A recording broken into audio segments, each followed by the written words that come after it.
to Reclaiming America. I'm Greta, and my co-hosts are Bill Moore and Dan, the man, Roman. And today is the day I've been waiting for. My favorite treasurer in the whole world has joined us. I love his wisdom. I love him on when Nick Craig has him on interview. So if that's not enough of an endorsement, y'all just stop listening. Okay. You didn't mention his name yet. I know he is. Would you like to tell the people who we're talking about? I know. No, I'm sorry, Mr. Fall, you know what a ditz I am. Okay. So he's my favorite treasurer in the whole world, and he's going to be my favorite governor in the whole world. And we still haven't said his name. And his name is Dale Folwell. Well, if this is so funny, you get to do the intro next time. Okay. Dan, be nice. I am not saying one word. Yeah, Dale Folwell, nice to have you on the show. I'm going to save us from these two yahoos. How are you, sir? Fantastic. Thank you for letting me join you, and I'm sorry I'm not there in person. Well, we're so glad to have you on. So for those who might not know who you are, can you tell us a little bit about yourself? Sure. I'm a husband of one, a father of three. I didn't know that was so funny. It's actually Oh, good. Well, I'm an accountant. I'm an accountant. I'm the husband of one and the father of three. They're numbers.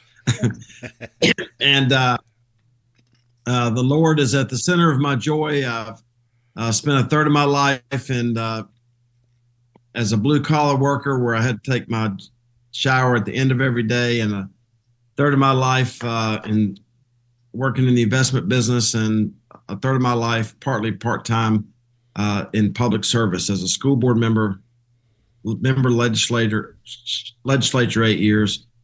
Carolyn Justice, I was Speaker Pro Tem. Carolyn Justice said I was one good haircut away from being the Speaker of the House. And I just want to remind everybody, it costs a lot to look this cheap. See, I wouldn't know about that for those of us watching on video. And now 8 years as the keeper of the public purse, the first Republican elected to state treasurer since President Ulysses S. Grant. And doing one heck of a job doing it. A heck of a job. Thank you. Dale is running for governor of our state, and we're going to get into a little bit about what he wants to do when he gets there. But first, I think we should talk a little bit about the successes you've had as treasurer. Absolutely. Well, I'll be glad to. My first success is that too often, almost every situation, when people are running for office, they're always pointing the mirror out toward the voter until the night they get elected, and then they point the mirror toward themselves. And what I do is I always advocate for the invisible. Behind their faith and behind their health and behind their family, the two most important things in the lives of a public servant, no matter where they live in North Carolina, are the safety and security of the state pension plan, the local pension plan, and the health care plan. I used to say, if you want to know why I act the way I do, and Cynthia said, I've known you 35 years, before you were the treasurer, you acted that way then. And by the way, she'll make a fantastic first lady. But if you want to know why I say the things I say and do the things I do, is this is serious business. As the keeper of your public purse, we manage an amount of money 8 times larger than the state budget. 8 times. The reason that should matter to you is that I'm applying for the job to be the governor, and I'll be a constitutional governor. And in this document, which is kind of important, the North Carolina Constitution, it says the first responsibility of the governor is to originate the budget. So we are already managing an amount of money 8 times the size of the state budget. So I think I'm fully prepared for that. As far as our successes, none of them are my successes. And that's why I'm running for governor, because I want to bring the Republican Party back to the reasons I joined it years ago. And that's a party based on conservatism, which means to conserve. Every single citizen in this state is conservative in some way, shape, or form. You may turn your spigot off You may turn your spigot off when you brush your teeth. You may take that little thin bar of soap and put it on top of the new bar of soap and keep using it. Every single person is conservative. We have a responsibility as conservatives because we're not the number one party or the number two party, we're the number three party. We have a responsibility to explain conservatism without offending people. And I believe that's the only way that we're going to win the governor's race. So, getting down to some successes as the state treasurer. So, the 5 points are conservatism, which means to save, common sense, not so common, courtesy, which means answering the phones of state government, humility, and ethics. So when I say what we have done, it's because it's important as the state treasurer, as the governor, to always push the power and the credit down to those responsible. Everything that I've ever accomplished as a public servant is because I'm standing on the shoulders of other people or listening to this. So let's start. We have, in the process of paying off 60, not 6. DeSantis brags about 20. Paying off 60% of the state debt over an 8-year period of time. The General Assembly is eliminating the corporate income tax, the first state to do that. The personal income tax rate has fallen by 65% over 12 years. So when we talk about the successes, we have to thank the employers and the taxpayers of North Carolina and the General Assembly, both present and past, who balanced their budget, built surpluses, and established rainy day funds. Excuse me. So, on top of that, our pension plan, I inherited a pension plan of $90 billion. It's valued at $119 billion this morning. You say, is that such a good return over 8 years? We paid out $55 billion in benefits. So it's not that we start here and it's here. We paid out $55 billion in benefits during that period of time. Our pension plan got ranked number 1 in the North America for its efficiency 2 years in a row. The state of North Carolina has been ranked number 1 in Business Outlook 2 years in a row. And many of those things have my fingerprint on it. Workers' comp reform, unemployment insurance reform, and all the things that I did as a legislator to save lives, save minds, and save money. I talked about the state debt a moment ago, and those of you who have heard me speak before know that I never digress and talk about federal issues. But our federal debt is the single biggest national security crisis of my lifetime. We are going to pay more interest on the debt this year than the military budget. Why does that belong on this podcast, and why should you care? Because I don't think we're the state of the union anymore. The union is in peril. And I don't say that emotionally, and I sure don't say it politically, because both political parties are responsible for this mess. I say it mathematically. So the reason I'm asking your viewers to hire me to be the next governor of North Carolina is that the next governor is going to have to understand how to protect our society, our state, our way of life from the addict of the federal government who cannot balance its budget, cannot pay down its debt, cannot live within its means, and cannot protect our borders. There's so many things that they're not doing right, and the next governor of North Carolina is going to have to understand how to inoculate us against those things. You know, you bring up a great point there, and it's something I want to explore, if we may, is how can you as a governor do what you're saying to inoculate us from the federal government, because they are running rampant. Like you, it's both parties. What can you specifically do? Maybe give us a couple of examples as a governor that could help alleviate this situation. Prepare. Okay. How do you prepare? Number 1 is I'm going to be the first governor in the history of North Carolina. As many people have ever said this to you, the governor originates the budget. That's what the Constitution says. We are going to have a zero-based budget. A zero-based budget means, except for the pension, the health care, and the interest on the cost, we're going to take every line item in the budget and we're going to take it to zero to see if it's still necessary. I like it. That's the only way that I've ever been able to get to reforming any system that I've been involved in, like the unemployment situation where we inherited $2.7 billion of debt and built $1 billion surplus in 31 months. And it's called the stoplight analogy. Red. What are we doing that we need to stop and no longer makes any sense? Yellow. What are we doing that's kind of working and we need to do more of? Green. What are we not doing at all that we need to start? So that's what we're going to do with a zero-based budget. Number two, we are going to create a document that mathematically looks at how vulnerable we are to the federal government's influx of money. Everybody loves the federal money, but at some point, something's going to have to happen with this federal debt, and they're going to be turning down their spigot.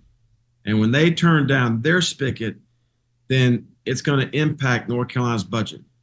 So my answer to your question is two things: zero-based budgeting, and also understanding just how vulnerable we are to all the federal money that's coming in here, what we call pass-throughs, through the DHHS, through Medicare, through the Department of Transportation, all these other sources. And so when we look at that, then we know where we are and we're preparing in the event something happens economically going forward.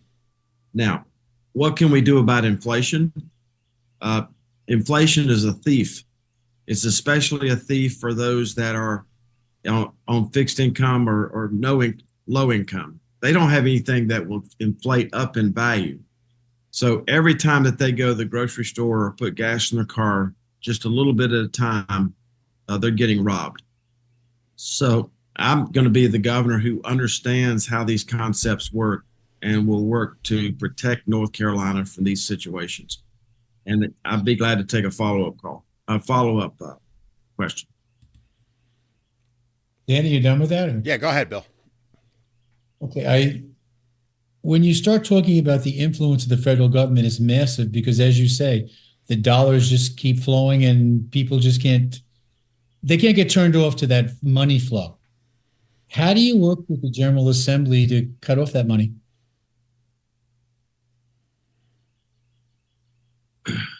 I'm not sure you cut it off. You just need to be prepared to manage when it does happen. That's a better word. Yeah. And secondly, as it relates to the Department of Transportation, we have massive transportation needs across the state. I'll be a governor who understands that the state line does not end in Raleigh and in Charlotte. There's a whole lot of part of North Carolina east of Raleigh, as you know. And but as it relates to our DOT prioritization process, we need to make sure that if we get federal money, it's not pushing someone else off the priority who may have been waiting not years, but decades to have their transportation needs met. So these are important things. And I'll just add this. I'm not sure it's a natural place to add this. Maybe this is the reason that I have not been endorsed by Senator Tillis or Senator Berger. I ask a lot of questions.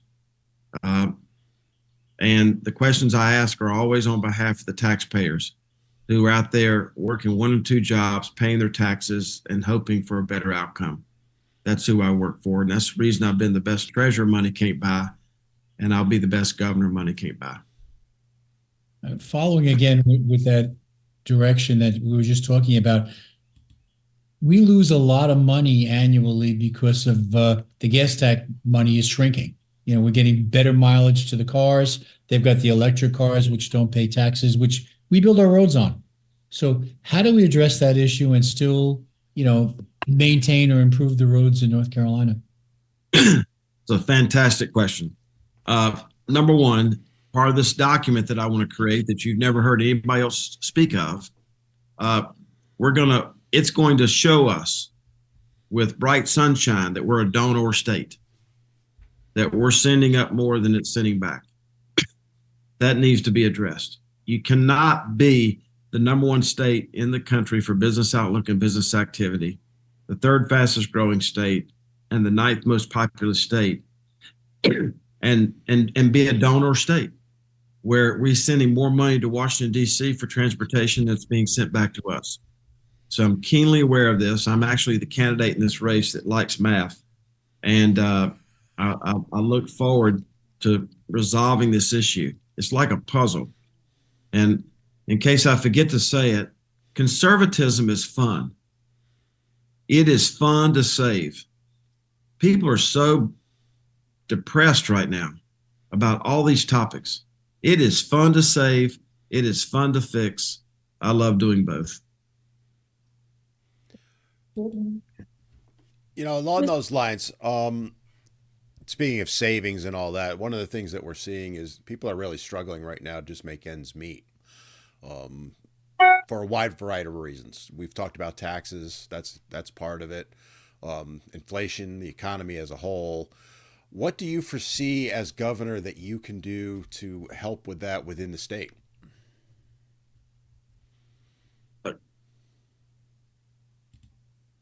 What I can do is make sure that people are living in a state that is the low-cost place to live and do business.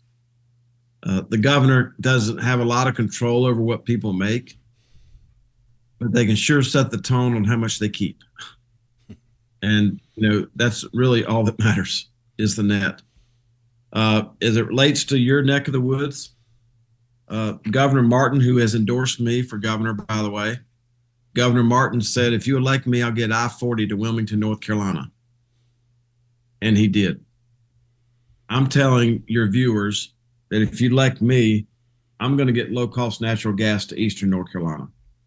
Because until we get low-cost natural gas to Eastern North Carolina, this line right here, Eastern North Carolina cannot evolve and develop the way that it needs to.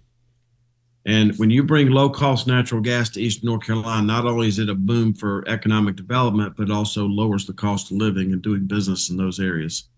Especially helpful to fixed-income individuals.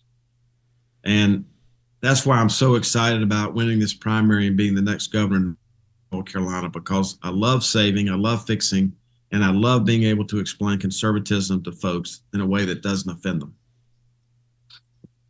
Mr. Folwell, it seems to me when I watch the news, which is every day, the problems in our country always boil down to a word: security.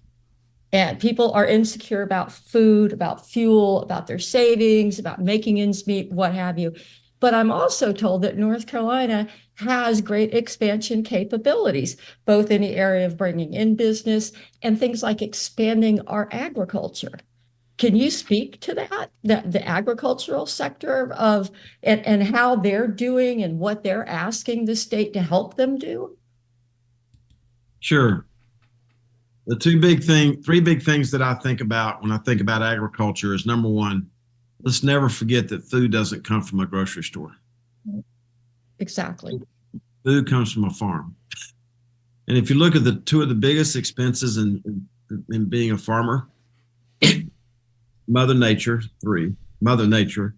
Number two is energy cost. And number three, regulatory expense. And by bringing low-cost natural gas to Eastern North Carolina, and by the governor controls the Division of Environmental Natural Resources, that's a cabinet-level position, I think we can do a great deal for the farmers in North Carolina, because Steve Troxler would be mad at me for not saying that that is the number one industry in our state. And so there's a lot more that can be done for farmers. I get asked, you didn't ask me, but I get asked about, am I in favor of passing a law that would prevent the Chinese from buying farmland in North Carolina?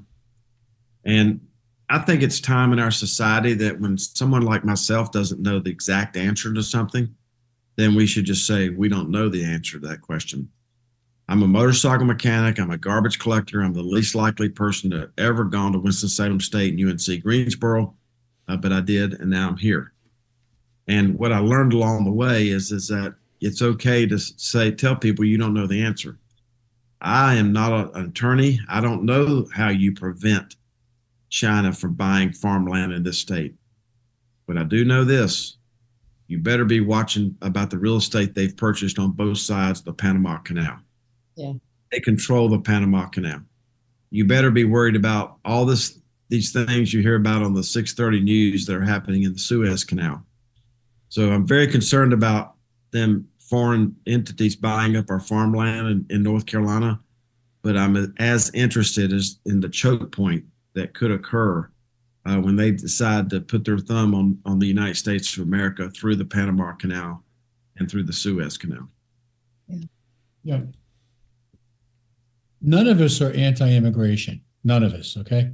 But we do have an immigration issue in our state.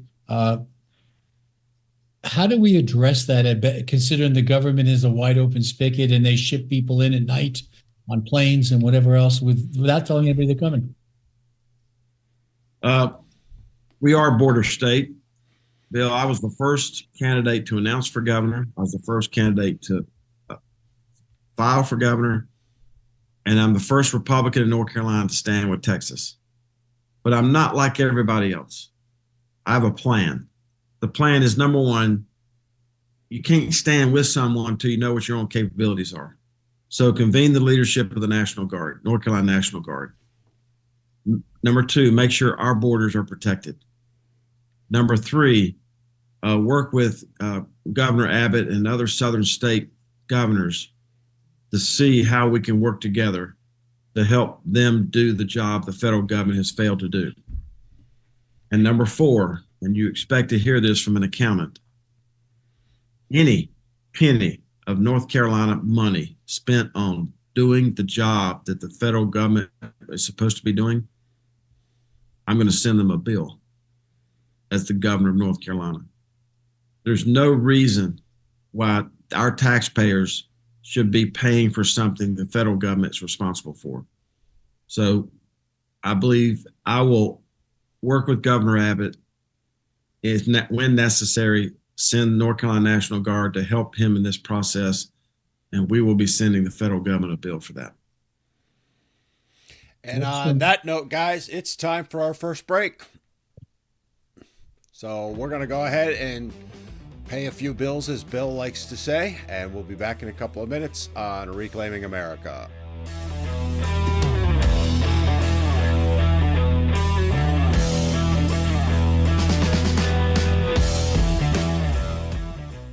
Welcome back to Reclaiming America. Dan, Greta, and I are having a superb interview with Dale Folwell, who's not only the state treasurer, but he's also running to be the governor of North Carolina in a primary that's happening. Voting now, early voting has started, and it goes on to the 2nd of March, and then it's actual primary day on the 5th. So we need to get everybody, by the way, we'll get a plug out there, get out there and vote early. We're not Democrats, so we don't vote often. I was just going to say, are we voting early and often? No, we are not Democrats. We're voting early. And get out there and vote for the candidates that you believe in what they state. And I think, we're going to continue our conversation with Treasurer Folwell. And I think the first thing we should probably go into now is education, sir. Because that's well over 50% of the state budget on an annual basis. Yeah. I'll be glad to go into that. And can I close the loop on a couple of things that you asked in the previous segment? Feel free. This is the shape of North Carolina. Yeah. Pretend this is the shape of California. But for 63 miles, we have as much border with other states as California. But as smart as you all are, and you're really, really smart, you can't name a population center in California that borders another state. True. That is true. All on the coast. That's Think true. about here. Asheville, Charlotte, Wilmington, Right. Elizabeth City, Rocky Mount, Raleigh, Durham, Greensboro, Winston-Salem, and Boone. My reason for saying this in the context of the question about immigration is that we have people who live here that can drive to Tallahassee, Florida quicker than they can Raleigh. And we are a border state. And when I say that our National Guard, we need to be fully funding and fully staffing our law enforcement to make sure that drug trafficking, drugs in general, or illegal immigrants are not in our state, number one. So I just wanted to show that to you because it's a visual of just how big of a job this is. It's not something that you can deal with in a soundbite. The other thing failed to mention, is that if people, I was hearing something earlier about people asking questions about who to vote for. This was where the debt trajectory of North Carolina was going, leading up to 2010. This is now where the debt trajectory is going. Right. As a matter of fact, if you want to explain the difference, No, you want to explain the difference between us and them, there it is. yes. So my point of saying this to you is that most of these things are mathematical. So I wanted to share those ideas with you because it's an example. When you hire someone to be the governor, you're hiring how they think, how they can serve. I'm the only treasurer in the United States who's a platinum member of the Econo Lodge. I'm the only. I love that because that's where I stay. So we're compadres on that. Yeah. And I'll be the only governor in North Carolina. I don't know if she was about to vomit or laughing. So, man. I'll be the only governor of North Carolina who's a member of the Econo Lodge. Now, I will tell you that Cynthia put her foot down. She's 66, but when she was 65, she said no more doors that open to the parking lot. Right. I got a fine down in Cherokee, and I had to go to the Econo Lodge, and I pulled in, and the lady asked me for my member number. I'm telling you this story because we have to have fun and have a little humor into fixing things. And she said, "What's your member number?" She punched it up. Her knees buckled. She said, "We've never had a platinum member stay at our Econo Lodge before." So she gives me key number 101. And I said, "Ma'am, do you have anything on the second floor?" She said, "No, sir. You are a platinum member. This is our finest room, and I want you to look at room 101. And I said, "You don't understand. My wife's in the car, and I promised her no more doors that open in the parking lot." And she put her hand on her side of her waist like that. She said, "Don't you think that she's going to figure out that a door that opens to a balcony that opens to a parking lot isn't the exact same thing?"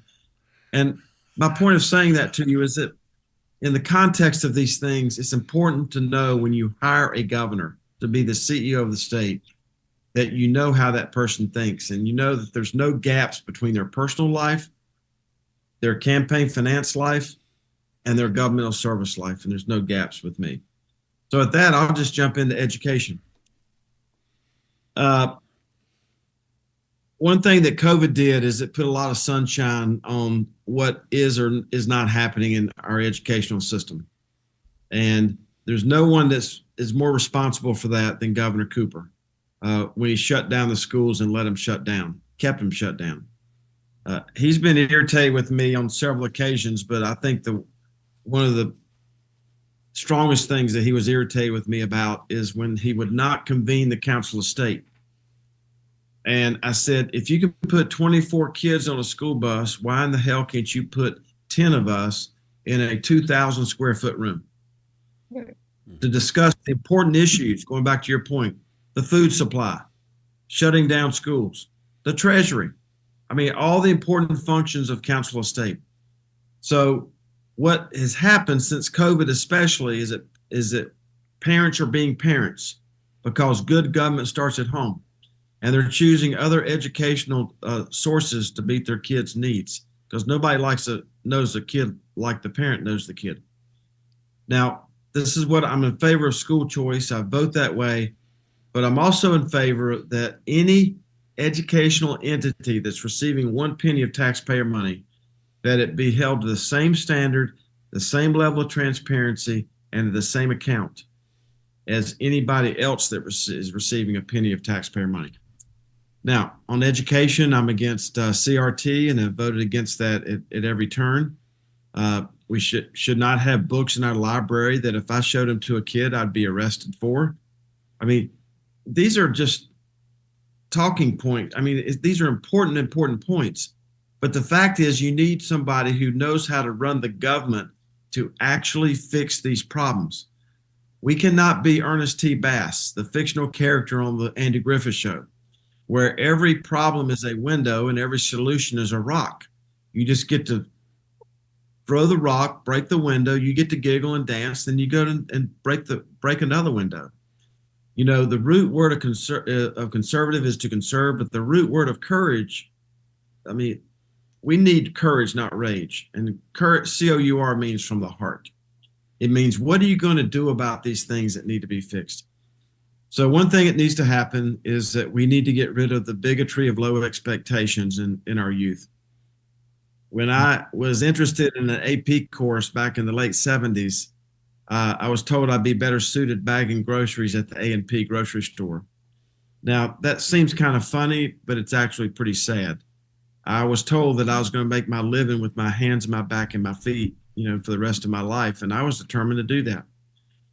And it was partly based on my performance in school up to that point. I'd struggled mightily, but it was also based on my IQ, and I didn't even know I had an IQ in 11th grade. And so I asked the guidance counselor what my IQ was. She says 108. Now, Bill, I had never scored 100 on anything. Very I'm, good. I'm wondering where I got 8 credit points. And so I left there like I thought I was a genius. I scored 100. Now I've learned that 108 IQ is not so hot. My point is that we have to get rid of the bigotry of low expectations, because I think God made every single student in this state possibly better at something than anyone else in the whole world, but never better than. So there's so many things I can answer about public education, but I want to bring up one final point. And people get really frustrated with this level of detail. But at 65, you know, God gave me the energy of a teenager, and my mother was a switchboard operator. She had to remember the names and phone numbers of every employee at the Baptist Hospital. And God also, I'm not the most hateful person in this race. I'm not the richest. I'm not the tallest. But I'm the one that God gave the ability to see what needs to be seen. And as a Quaker, once you see something, you can't unsee it. The humility to listen for what needs to be heard, and the courage, not the rage, to fix what needs to be fixed. I'm saying all this because I'm getting ready to show you yet another example of things that I'm aware of that may have been fixed, but I'm not sure they were fixed to make up for what that was done. I was on the floor of the House when the lottery passed. This is a map, an official map from the General Assembly. And this map represents where the public school construction money was supposed to go from the lottery. It's called an education lottery. Yes. You see all those white counties down there where you're sitting? Yep. It's called guess how much they got for the first several years? 0. So 60% of the lottery money was 100% of the lottery money for school construction was going to 60% of the counties. Yeah. They didn't get any out west either. Well, my point is, when you're dealing with these counties that are depopulating and they're struggling not to raise property taxes, especially harmful to fixed income people, when you're thinking about all this stuff, not to have the money follow the county was absurd. On top of that, the amount of money that's gone for public school construction, when I was on the floor of the House that night when it passed, 40% of the education lottery profit was supposed to go to public school construction. It got down below 20%. Now, you should be chapped about that. You should be chapped about this. But you haven't heard what's going to really chap you. The profit of the lottery has doubled. So the percentage going to public school construction fell in half while the profit doubled. This is the type of vision and leadership and experience and knowledge that I will bring to the governor's race. And that's how I feel about the things regarding public education. And to follow on what you're saying, When the lottery was first passed, I was a principal in Eatonton, North Carolina at John A. Holmes High School. And I watched, everybody was expecting, we needed a lot of things to be rebuilt. It was an older area, the schools needed a lot of work. And the first check coming into the county was about $80,000 for a year's worth of lottery money. And you and I know what that builds. Right. Yeah. Yeah. And unfortunately, it didn't do any great help to a small district trying to do the best they could for their kids. Well, it's interesting you said that because I'm related to the Holmes of that Holmes High School. I'm a Scott from Pence County. The poor Scots, not the rich Scots. You never, Bill, you never meet a Scott, even Senator Amy Gailey Scott. You never meet a Scott from Alamance County who doesn't say, as soon as they say their name, I'm from the poor Scots. You've never met one of the rich Scots from Alamance County. So, and a Robbins from Jamestown, a Reddick from Allen J, and a Folwell from Lower Archdale, so LA, North Carolina. So I know exactly what you're talking about, and I know what the polls are saying about this race, but I know who I am, and I know who I love, and I know who I belong to. And that's what's keeping me happy between my ears and thinking that God has a plan. Definitely. When you talk educational opportunity, and I love what you said about the taking out the low expectations, because I ran into that when I was the high school principal there. And it was a very difficult battle to get people to understand that. But the bigger issue that schools are facing right now is a funding issue, which is caused again by nothing that their fault. It's money. It's kids coming in from all over the country, and many of them needing ESL services, which are extremely expensive, and the money is just not there to help them. Right, and it's estimated it's costing North Carolinians about $3 billion for illegal immigration. That's how all this stuff connects. The entire system is broken. People who are here legally are not getting the attention they need. I'm in favor on immigration status. I'm in favor of the first country principle. I think all asylum needs to be tightened up, but the first country principle comes back from the Geneva Convention that says that no one should be granted asylum if this wasn't the first country they came through. It's simple. It's been around for 60, 70 years. So I think that there's a real opportunity to actually fix these problems. My fear is that this is the last opportunity to elect a Republican governor in North Carolina. And with the help of the good people in Brunswick County, if they will hire me and hand me the car keys for the next 4 years of state government, I think that we'll have Republican governors for the rest of my lifetime. Now, why do I say this is the last opportunity? Because it's mathematical. Out here, we just elected an unaffiliated clerk of court.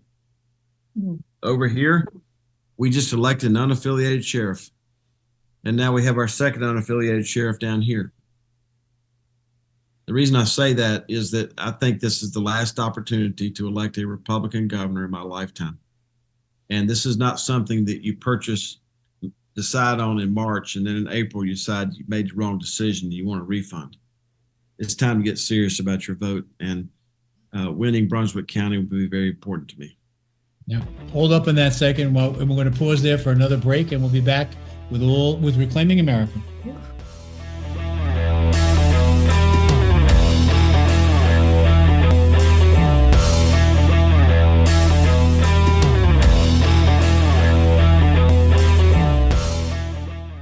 Welcome back to Reclaiming America. I'm Greta. I'm here with my co-hosts, Dan and Bill, and we have the privilege today of talking with the State Treasurer of North Carolina, Mr. Dale Folwell, who will be the next governor of North Carolina, God willing.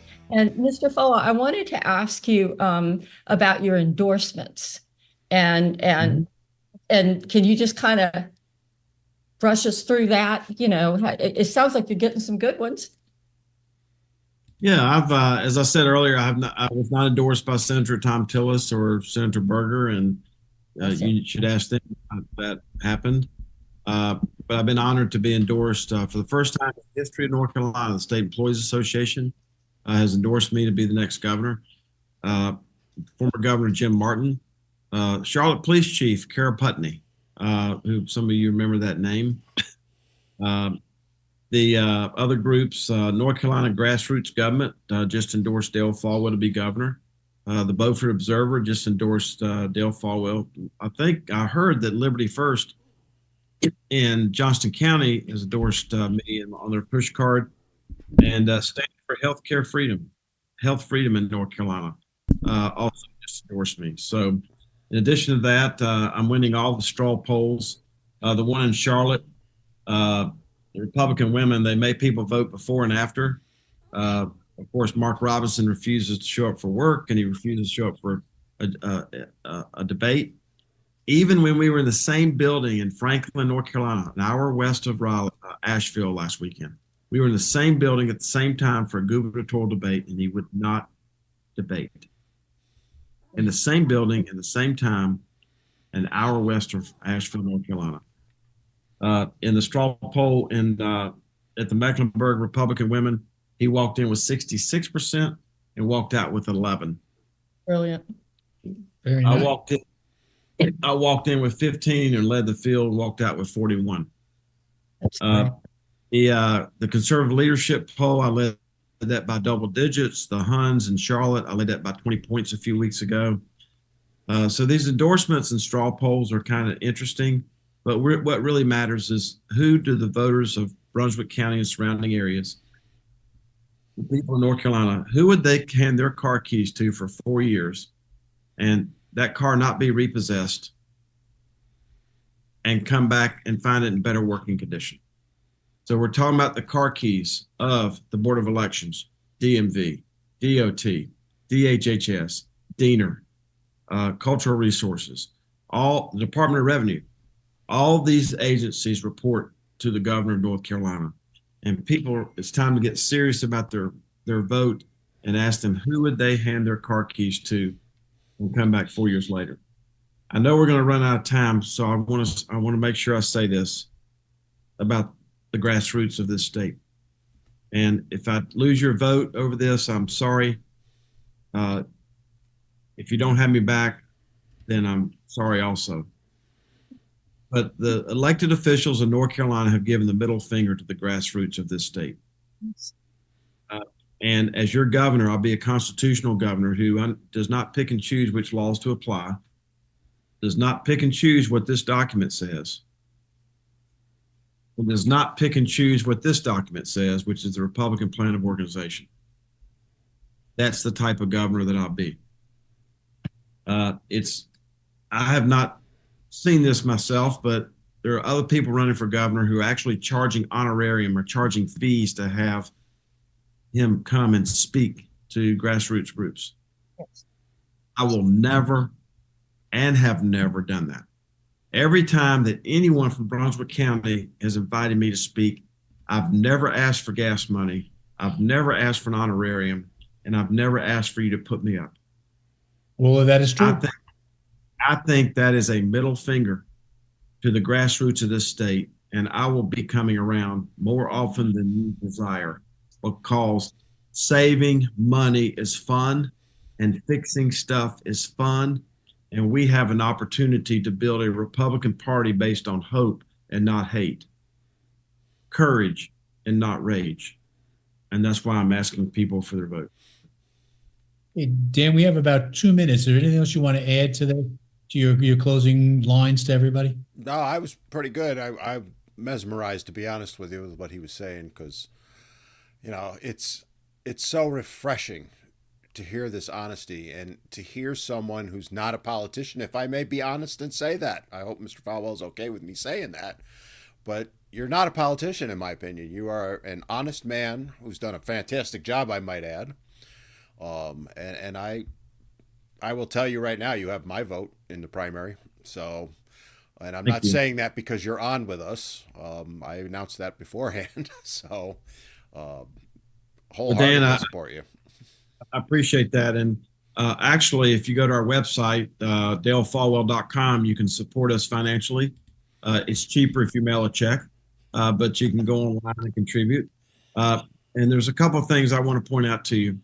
Under Meet Dale, there's a letter there from my wife, a letter about what it's been like to be married for the last 35 years. And also there's an article that just came out in Governing Magazine that highlights me as one of 3 state officials in the country who demonstrate the characteristics of good government without the chaos that's playing out in our nation. I've never interviewed with these people. It was me, the governor of Tennessee, and the governor of Iowa. And that's why I'm asking for your vote and asking for your financial support. Did Bill go make a donation? Is that where he went? That's exactly where it got on his phone right away. And he said, I got to do this. And off he went. So I apologize. He means disrespect. He just wanted to contribute.